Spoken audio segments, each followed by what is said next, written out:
for connecting two conditional claims. B connects two conditional, this is conditional claim 1, this is conditional claim 2, and B is the vehicle to connect two conditional claims to make yet a third conditional claim, a new conditional claim. Okay, so with this in mind, always remember that if you have a conditional claim, and this is important, right, that you intuitively feel are somehow connected, right, if you have conditional claims that you feel are somehow connected, though it may not be evident, if you can locate B, if you can locate this conceptual link in a conditional claim, that is the function that connects both conditional statements, you will always be able to bind the two using hypothetical syllogism. Since most of what we do, again, now I want to sort of consolidate these ideas, right?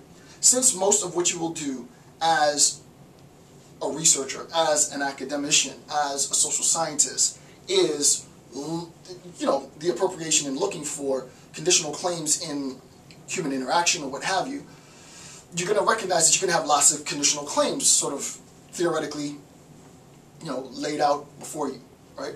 So I have an if-then statement here, I have an if-then statement there. If he does that, then this will happen. If this happens, then this will occur. Okay, blah, blah, blah. Can I connect these two things? I feel like these two things are connected. The trick is wording and constructing your argument in such a way that you really understand and are able to link using the duality of B. If you can do that, then you can create literally a new conditional claim. And that's what's important, right? So that some of the given conditional claims of this generation, of this era, come as a consequence of hypothetical syllogisms from past eras. So obviously it's the case that if you are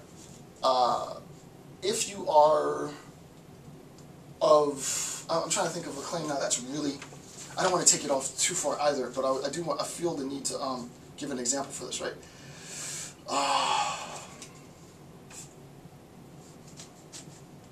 Oh, here's a perfect example.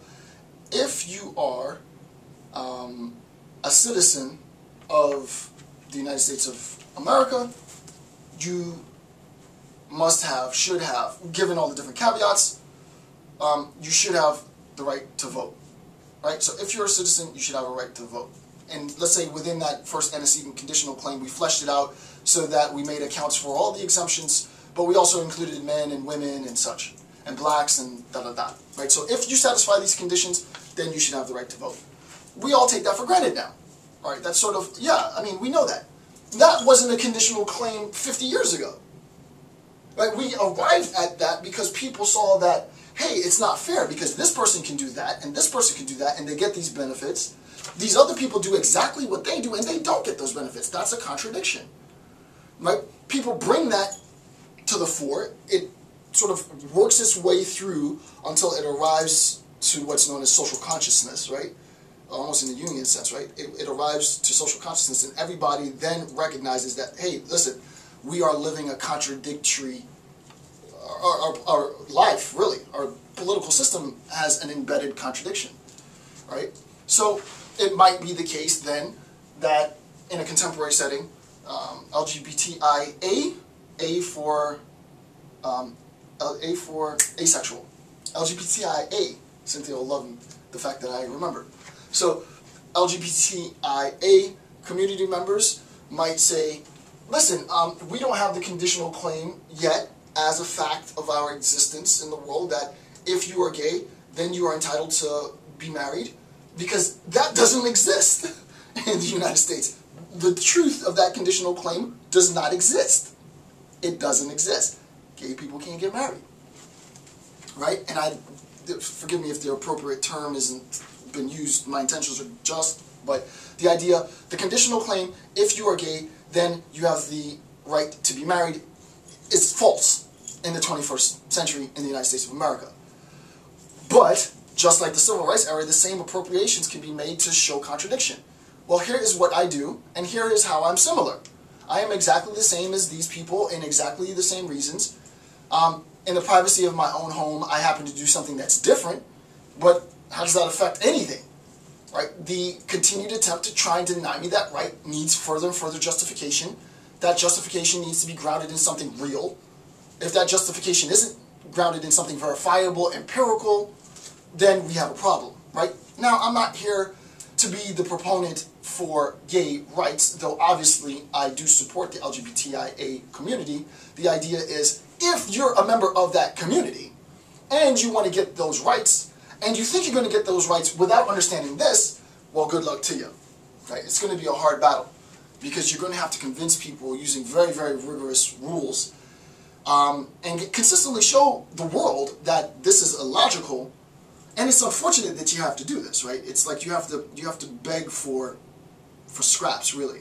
You know, I feel that sense of pain, right? That you have to beg for something that should already be given, but that's the world that we live in. You got to beg for the things that you should have anyway, because nobody wants to give you anything anyway, right? You have to be able to do this, right? So the idea is, in the hypothetical syllogism, you are able to do really wonders if you appropriate it well.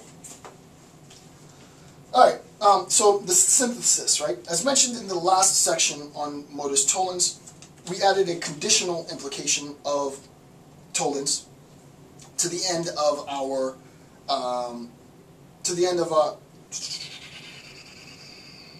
we added a conditional implication of tollens to the end of our argument to allow us to link it with hypothetical syllogism. I just erased it.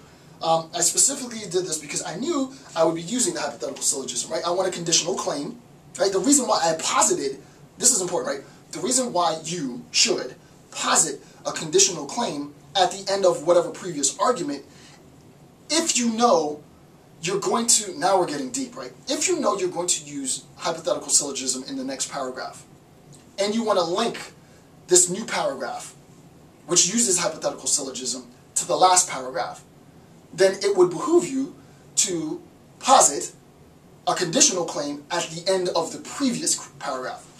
And that, this lecture series is going to take, this is going to take a while to go through. I'm on like the second page, but it's very dense, right? It's like, okay, here is the previous paragraph. This is the new paragraph. This is the one that you're currently writing, right? Currently.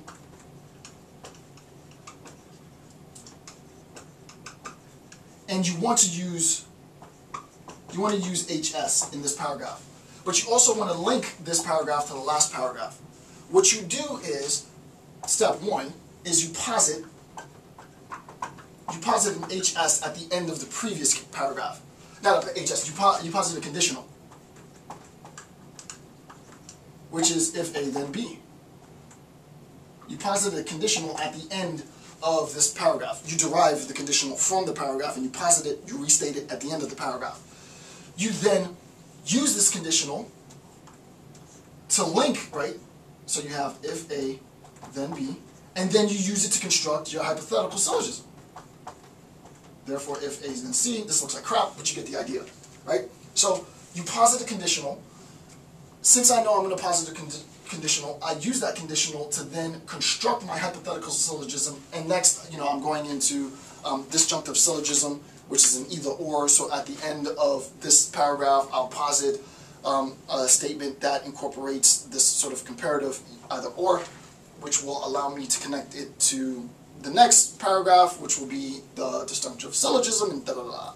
So the idea is you have to know the structure of both arguments. You really do need to know the structure of both arguments in order to successfully link them.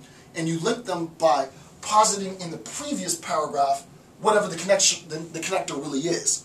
Since tollens, ponens, and hypothetical syllogism assume the conditional form if A then B, I posit that here, and I can immediately use modus tollens here, I could use modus ponens here, I could use hypothetical syllogism here. I recognize that by positing a conditional claim at the end of the paragraph, it leaves me with the opportunity to use 3 different forms of argument in this new paragraph and link it directly. You see what I mean? So it's like, I could use tollens, I could use ponens, or I could use hypothetical syllogism, because all of them assume the initial state if A then B, which links me directly to the last, right? So hopefully that makes sense. Like I said, this is intuitive. That last bit was rather dense, but hopefully that was a key insight so that you can really now start to see how you can use it. Yeah, okay, now I get it. Now I can see how I can use it. I specifically did this because I knew I would be using hypothetical syllogism next. Obviously, you wouldn't leave a